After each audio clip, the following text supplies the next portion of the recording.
Welcome back to Mr. Curfew. Updogg, friend of the pod. The champ is here. Guy we've known a long time. First time I played golf, we had a good time. He said, "What are you doing, Obes, after?" I said, "I'm heading to the Peninsula, Max. You want to come?" And down he came, and ever since then, it's been we've been buddies. So, Max Homa, thank you for taking the time, fella. What a couple of weeks for you, but thank you for joining Mr. Curfew. No, my pleasure. Always an honor to talk to you, esteemed gentleman. Yeah. It's not every day we get a guy on that has a couple nice mugs behind him. A couple nice trophies in the background. I finally bought a house, maybe 4 months ago. So I actually have an office now. So trying to do something with it. I feel like a real adult man all of a sudden. Yeah, you've officially made it when you have your own office, fella. When you can go in there, hey, I'm in the office. You're like, all right, I'm a PGA Tour stud, and I got my own office. Well, yeah, and totally. I only use it to play video games, and then now this. So it's not. You got to have a spot for the hardware. So first off, let's talk about that. I mean, I wanted to go back a couple of weekends. By the way, your last 2 weeks have been crazy, but the new Fortinet Championship, bro, what a finish! I mean, could this have been the craziest finish for you in a golf tournament in the history of your career? I mean, just the way it all played out. Yeah, it was. I mean, I'm probably forgetting, some. I mean, John Vandevelde, that was crazy because of just how shocking it was. But I would, obviously this is a much, smaller golf tournament, but it was just as far as unpredictable goes, I was about as unpredictable as I can remember a golf tournament. It was a really, really good Sunday of golf, just kind of battling. Danny played awesome. Justin was playing great, kind of stumbled a little bit on the back, and I played well, and it turned into me and Danny for the last, 4 or 5 holes. He made an unreal birdie on 14. And then I didn't get up and down on 16. He made a great par on 17. I just felt like I wasn't going to be able to catch him. And when he hit that second shot or third shot into 18, it felt very dead. But before I hit that chip, Joe just said, just at least make him earn it. And see what happens. It was all of 3.5, 4 feet, which everybody knows that's kind of that range. I've missed one of those to win a golf tournament before. It's that range. It's not particularly fun. And fortunately hit a great chip, went in. And once he missed, I was like, all right, cool. Like I'm alive. I got a playoff. Never really expected to not be going on. And I remember my wife all of a sudden tapped me on the back, on the shoulder, and I looked around and I must have been in shock because I looked at her in my head. I'm like, what the hell are you doing on the green? And then I thought to myself, holy cow, we just won. Like that just happened so fast. It was one of the craziest situations. I felt bad for Danny. He played great and putted great all weekend that I played with him. But obviously I was super stoked to get the win. I felt like I played really solid for the whole week. But that was bananas, man. I feel like you stole a kid's backpack at the park or something. Yeah. You're just like, geez, I just stole that. Yeah, we're big on celebrations here at Mr. Curfew. Updogg had some of the best sellies throughout his career. Your selly was awesome. You gave the high five to Joe, the low five, and then I love how you cleaned your wedge after too. You're just I'm gonna have a playoff here. That's when you just go full blackout and you're just not thinking. I watched that 100 times. I'm like, why did I clean that? What the hell was I doing? The most underrated part about the celebration, though, is I wound up for a very big high five, and Joe late switched from a fist bump to a high five. So he really adjusted well to that. He didn't get enough credit. It's hard when you guys, you seen it back in the day more with Tiger than anyone, but you're so fired up in the celebration and you don't know what your caddy's going to, there's a little bit of pressure on trying to connect on that. You don't know what's going on. You're like, you can look bad sometimes. I thought you handled it well.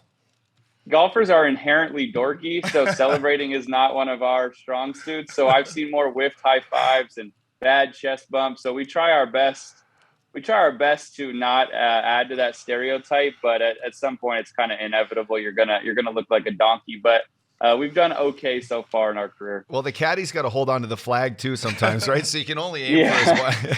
You're only going for his one hand. Yeah. Hey, Max, what is it about that tournament that the Southern California kid like you and Brendan Steele enjoy? Because Steeler's got a couple wins up there in Napa Valley. So do you. That was your second.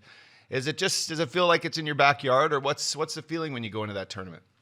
A little bit of that. I always say, with golfers, wherever you grew up, the grass type, you just feel comfy when you get on it. It's just something about it. So Poana greens, it's just like, I grew up at Vista Valencia Country Club, then played at Big Canyon, and it's just the same exact grass type on the green. So you just feel comfy with that. The air, maybe, I don't know. You just feel, it's like anytime if you get off a plane and you land somewhere you never go, you could feel that it's different, whether it's humidity for me, that's always, I didn't grow up with any of that. Just weird little things that make you comfy. But the golf course itself just fits my game really well. I know it fits Steely's game really well. They're very, we play a similar type of game. So it's something about the golf course, but I think anytime you play, you just play in a kind of a climate / environment similar to where you grew up and where you can, continue to practice. I just feel like you don't have to adjust to a couple things. Anytime I go to Florida, I've played well in Florida a couple of times, but anytime I go to Florida, there is some kind of adjustment. And, I don't know. It's weird. Golf's weird since we just travel so much. Obviously you guys play hockey, and every rink you go to is like, I'm assuming, incredibly similar. I mean, it's ice. Yeah, exactly. And in golf, it's like, it would be like having multiple kinds of ice and all that kind of stuff. So I don't know what it is. I've always played well in California since I've been a pro, and I'm lucky we have a few events out here out there because I've enjoyed my time getting to celebrate in California.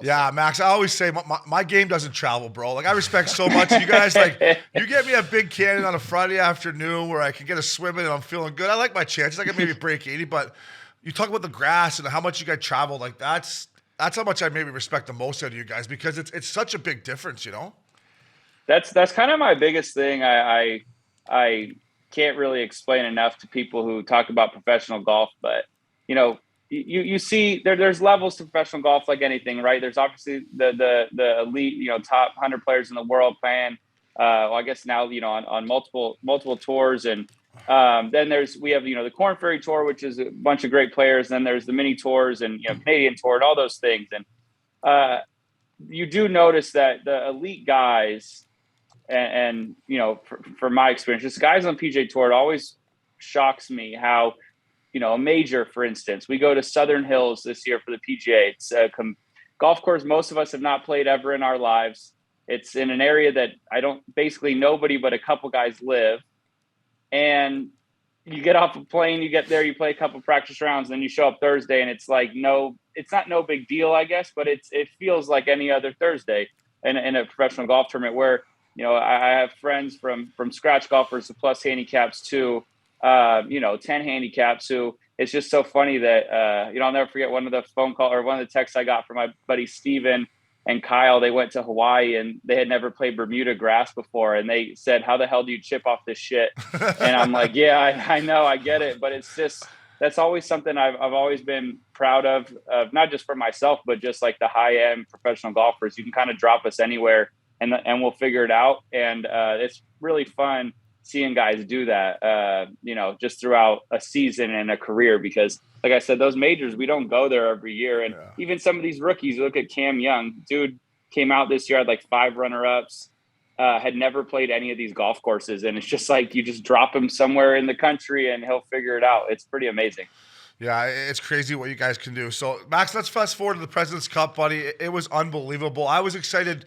Obviously, you were playing it, which made it way more exciting for you. But the one thing I did notice, when you landed there after your big win, did Davis Love grab your bag for you? Did the captain carry your bag? I was like, that's a good start. Yeah, that, right? I grabbed my bag, captain. I like that already. And then the first thing I thought, Max, when you get in that team room and you see all that swag, like, do you grab as much as you can? Was it already prepared for you? Like, what are you doing with all that swag you got? Bro, so first off, we landed and Davis is waiting for us at the hotel. I could not believe it, because they had a tournament at the Champions Tour event that day as well. So he apparently had set an alarm to make sure he met everybody who came in that day, and he grabbed my bags. It was amazing. It was like a perfect start to the week, because I'm a rookie. I'm already a little bit uncomfortable, and the dude is just waiting, giving me a hug and taking all my stuff. That was cool. And then they walk you up to the hotel room, and all the swag is in your room. Got all your clothes like lined up for what you're going to wear. There is so much stuff in there. It's outrageous. You're like overwhelmed. And it was so cool. And I don't know. It's like, it is like kid in a candy store. And I don't think that one ever gets old. I think my caddy Joe had played or had caddied in the President's Cup in 17. And the first thing he told me, or he asked me on Monday morning when we went to the course, was like, what's your favorite thing you got? This is what we got, this and that. So I think it just doesn't get old. It's awesome seeing all that red, white, and blue and all the goodies that they provide for us. Does it say in a little like schedule on it, like, hey, Tuesday wear, Wednesday wear, Thursday? Oh yeah, and it's already lined up on the hanger. Like, it's crazy. That's bad. That's national. Are you like, hey, this shirt's a little tight, eh? Like, can I trade this in? Hey, Spieth, what size are you, eh? I need to fit this around. They dialed us in for sure. That's badass. Awesome. And I wanted to ask you about Billy Horschel. This guy, I got to give him credit. He like DM'd some guy from like a soccer league being like, bro, what do you put in your hair, man? Like, how do you get to stay like that for the whole match? It's kind of a tradition where some guys in the President's Cup or Ryder Cup go no bucket. We're big no bucket guys here at Missin Curfew and warm up. Did it ever cross your mind, Max, to maybe slicker back for a round, or were you like, I'll just stay in my lane and wear the lid? I'm a big stay in my lane guy. I do not have the best head of hair. I'm losing a little bit of it on the back, so this hat is a perfect is the perfect kind of cover up.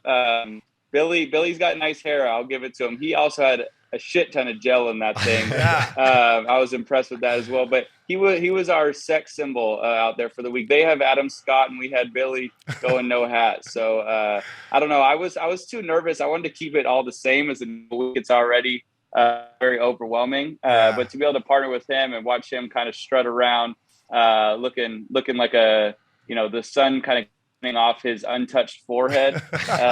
It was cool to see. Yeah, you don't want to be putting your hands through your hair if you're Billy, because then you got to wash it. Like your grips are all slippery. You might get stuck up there. Yeah, and I was just thinking maybe Billy Horschel's not a sweater. I guess he's not, but I was thinking like the gel running in your eyes out there next thing you know. Yeah. Like I was like, it's ballsy play to go no bucket, Max. Ballsy play. I'd be in trouble with that. I sweat like crazy, so I get it running down my face and I would be screwed.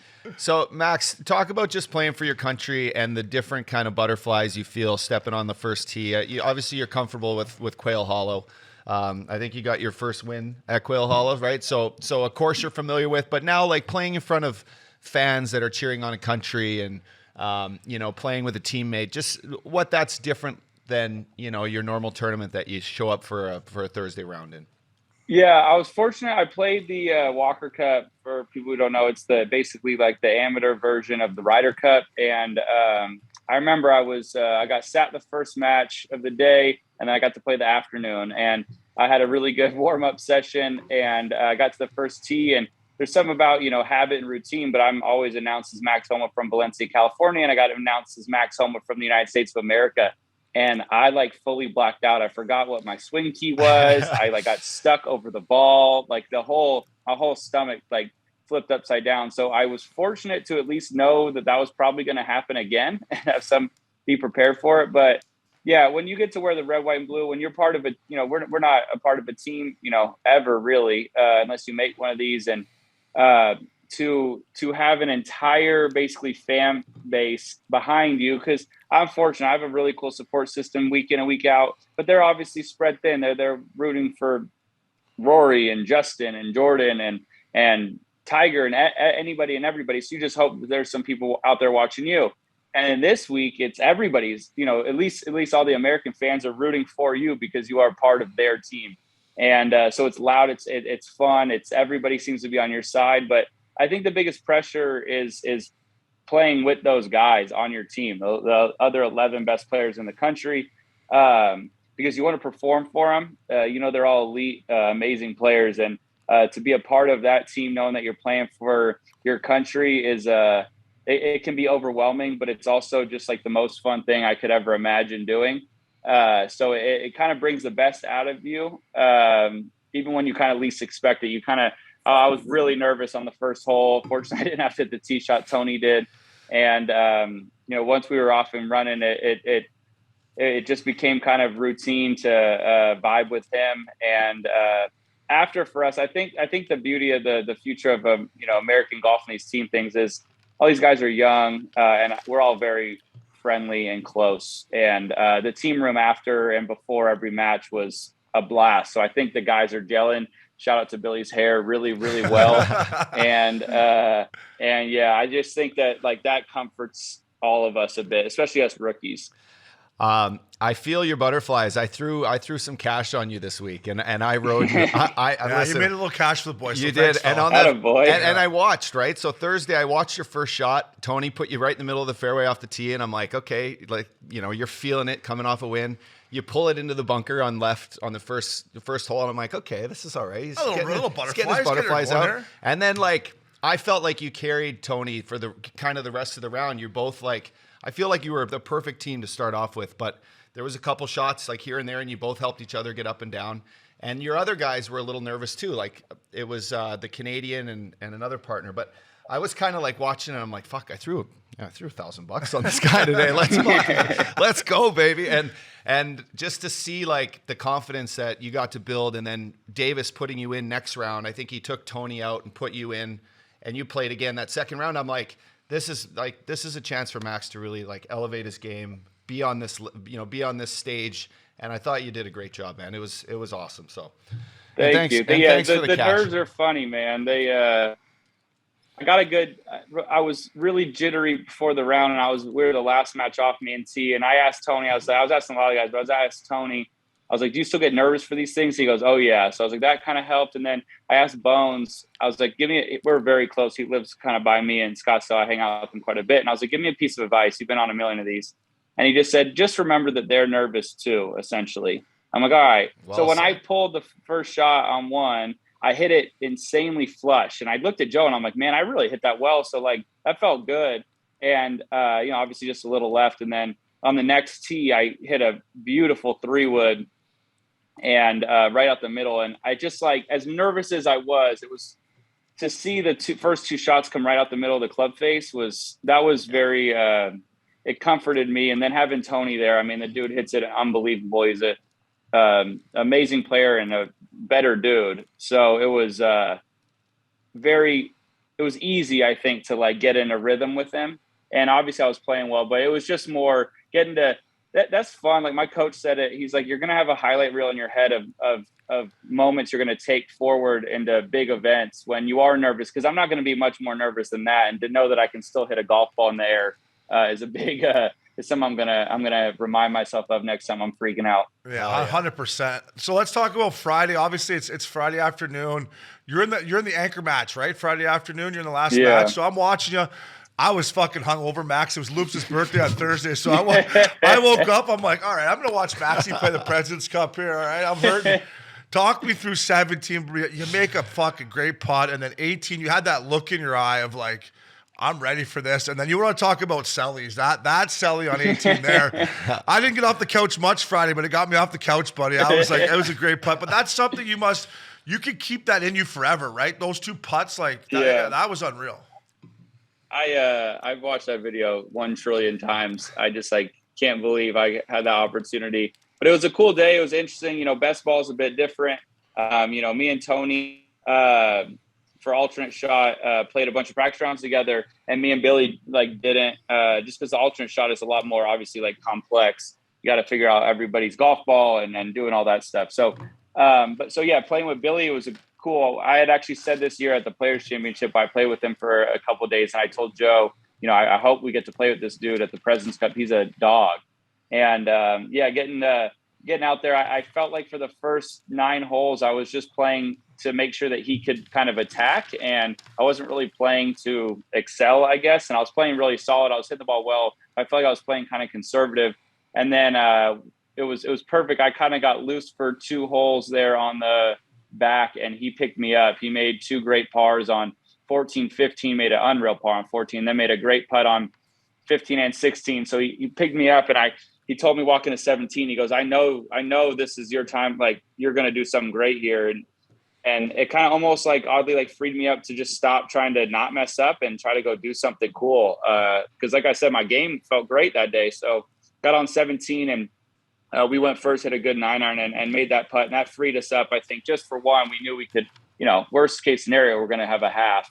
Yeah. But second, it was cool to see a putt go in a big moment. And then 18 was just crazy, man. Like, Taylor Pendrith, the Canadian, hit an incredible second shot right before me. And then I hit a beauty. It was a perfect pin for me, but I hit a beauty in there, and we were amped up. And Billy's gassing me up, and he's got a lot of energy, and he's gassing me up. And it was just perfect storm. Everybody's watching us. Like I said before, you got 11 of the best golfers in the world on your team staring at you, hoping you do something for them. It's a lot of pressure, but it's also really damn cool. And right before Taylor hit his birdie putt, Joe whispered in my ear, "We hope he makes this because we want this moment." And I was like, "Hell yeah, we do." So it was a good. Obviously, Joe's the best, so it was a perfect thing to say because he makes it, and I was unfazed by it because you want him to make it. And I have this putt and played it 3 inches out the right and came off the face good and 2 feet out. It was like right in the heart. Yeah. And I don't know. I fully blacked out. I don't remember doing it. So that's why I've watched it so many times. I'm like, what the hell was I doing? But it was so fun, man. Sam Burns was joking with me. He's like, we could have easily broken each other's chest. Dude. It was tough, but it was cool. The chest bumps were unreal. Yeah, the first chest bump you gave him, you guys just like, boom. I was like, it was just kind of bounced off each other. It was great. But that iron you hit, what'd you hit it on 18? Because that was crispy. What iron was that? Yeah, I hit a 6 iron. It's like a perfect kind of. We were thinking about hitting a soft 5, and Joe was like, "You're amped up, and it would be easier right now to just hit a full one and hit it solid and let it bleed right." And it came off pretty perfect, and it was cool. Even that, like walking up to that green, like Billy is yelling at me and on me. Everyone's fist pumping. All my teammates are driving by in the cart, just like going nuts at me. And it was like, man, like what is life right now? Like how totally. Have we made it here?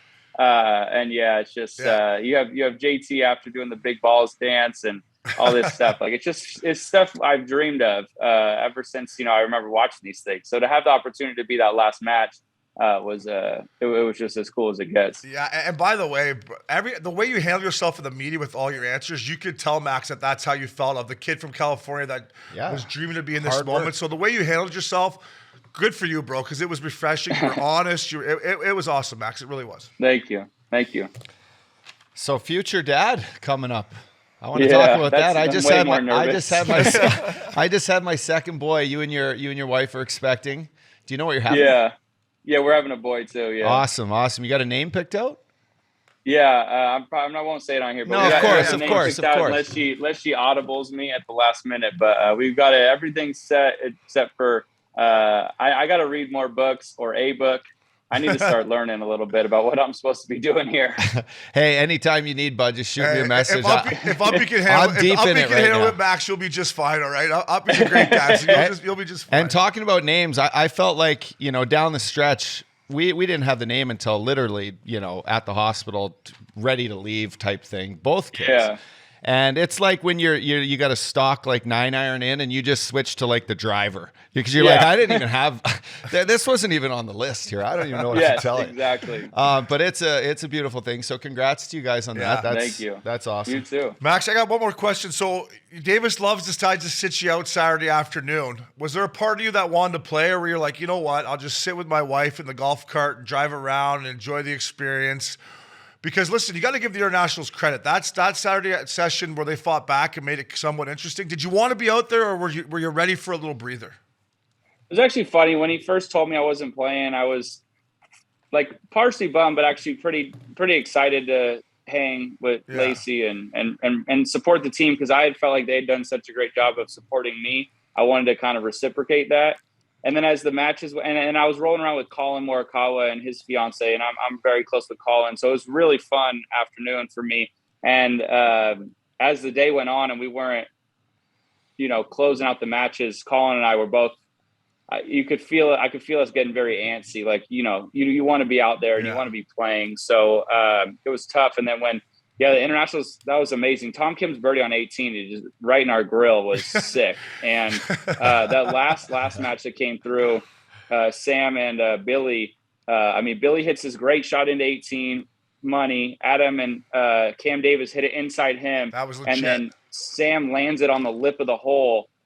It was like everyone's going nuts. And then, of course, they hoop it before we even get to try to put some pressure on them. And it was like, damn. And it was a weird feeling because I felt like I didn't play that afternoon. Colin didn't either. And we were fucking pissed after. You watch, good on him. I respect the hell out of that Tom Kim kid. But it's you don't like watching somebody do essentially what I did on Friday to your team. It felt bad. We were in our team room, everyone's upset and angry, and it just didn't feel like how it was supposed to go. And fortunately, we have a lot of great dudes on that team that stood up. And as Jordan said, if Jordan and Justin's match was the last one out, I don't think we would have been as upset and fired up. We were still in a great place, up 4 points, but it was a weird feeling of being kind of relaxed. And it was probably better for me for the following day. But at the same time, when things started going sideways, it was hard not to want to at least be able to be out there and have some control over what was going on. Yeah, I respect Tom Kim, but your Selly was a lot more professional than his. He went Buck Diddy. Like, I think he fucked the green up. I thought he was gonna take his tarp off. I'm like, easy fellow, keep that tarp on. We were waiting for that. I'm like, keep your shirt on, Tom. You already ripped your pants. You already ripped your pants twice on the range this week. We don't need to take your shirt off. It's his moment. He's 20 years old. He's no, it was awesome. No, it was great. I thought Tom's a legend, bro. Great for TV, right? Yeah. Great for TV. It was great. It was all great. And just the last thing for me on the international team, first of all, Max, we don't have to get into it, but the way you handled yourself with some of the Live Tour questions I know you guys are sick of, I thought you handled yourself like a pro again there. It was refreshing to hear. But the international team, Trevor Immelman, you got to give those guys credit, right? They rallied and they stuck together, and I thought it was pretty cool, and Immelman did a pretty good job as the captain. Yeah, he was in a very difficult position, obviously. I think most of us knew what was going to happen with their team and who was going, but at the same time, you don't know for sure till it happens. And then he was in a tough spot because it was only like 2 weeks prior that now he's got one of the dudes that was obviously going to be on the team is Cam Smith. He's top 2 best player on the planet. He's been playing incredible. So that's a tough one to have to miss out on. And, and there's more behind that. So for them to be able to rally around Trevor and you have I think the cool part about golf in general is whatever happens with this dissension of professional golf or whatever, that you saw on full display that there's always going to be other great golfers, whether they go here, there, or wherever. You see Tom Kim, 20 years old, man, absolute gamer, not scared, loves golf, loves the moment. Like, that's cool to see. And there's going to be another Tom Kim after him, and there's going to be more of all of us, right?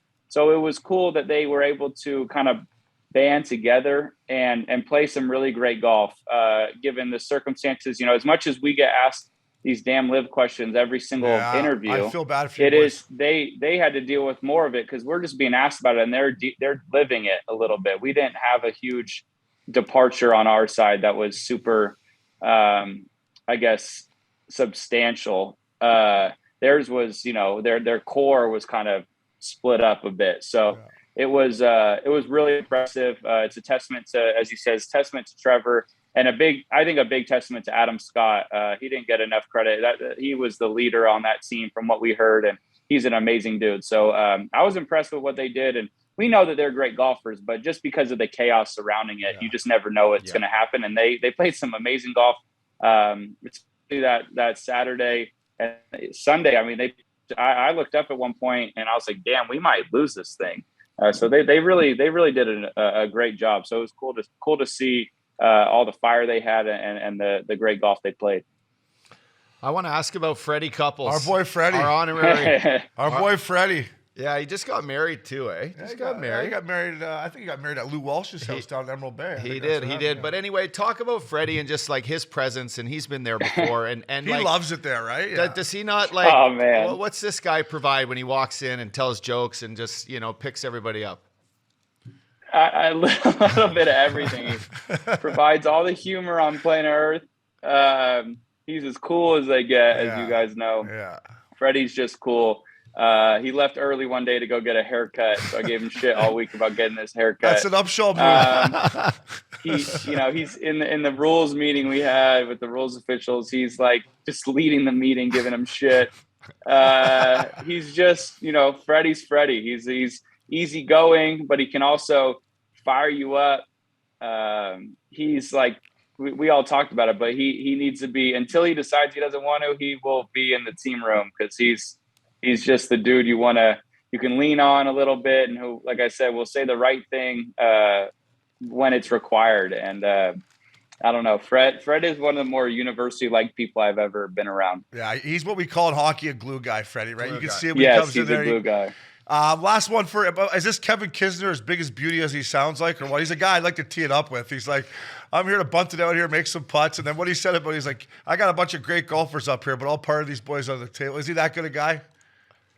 Kiz is the man. Yeah. Kiz has been really cool to me. We play the QB shootout in December together. It's fun being around him. He could talk trash better than anybody. He hits it nowhere, makes every putt he looks at, and you will hear about it. But he's a beauty, man. You talk about another glue guy, like he's a big deal. He was the oldest guy on the team and did a great job with, me and Cam Young. I feel like especially just making us feel comfy. And Kiz is also one of a kind. Kiz is definitely the dude who you play golf with him or hang out with him and you leave and everyone's like, man, I love that Kiz dude. And they're like, oh, why? Like, what did he say? And you're like, well, he's just really mean to me, but I loved it. He's got good, tasteful chirps. I used to tell the boys, Max, it's about if you're gonna dig in, they got to be tasteful. They got to be tasteful. Yes, he is the king of that. Yeah, Max, we appreciate you doing this. You got your Doyers hat on. Our boy back here, Binger, is a big time Doyers fan. Are you fired up for playoffs? Obviously, you're gonna take some games in. Maybe come to LA if you can. I'm hoping I can sneak a day in. But if not,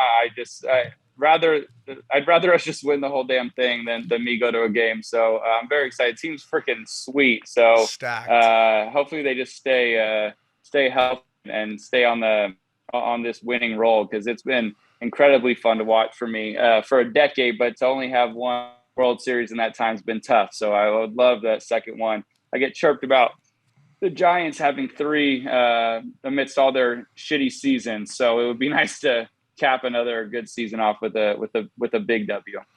Well, Max, we got some plans to come out to Arizona. Yeah, the Fella Tour, bud. The Fella Tour is coming to AZ to watch a Yotes Hell game. yeah. Yeah, so to watch a Yotes game at Tempe, right? 5,000 fans. We're gonna get in there and get crazy. But if it works with you and the new kid, we'll bring the sticks. We'll tee it up. Yeah, please have a do. little round You and go whisper play the with rock it. or something. That'd be We'll awesome. get Commodore out there, getting his pockets. Take some of He's Commodore. been texting me all morning. He's that. Talk about a beauty. That man is something else. He's something. When we did that thing at the Waste Management, and thanks again, you stopped by.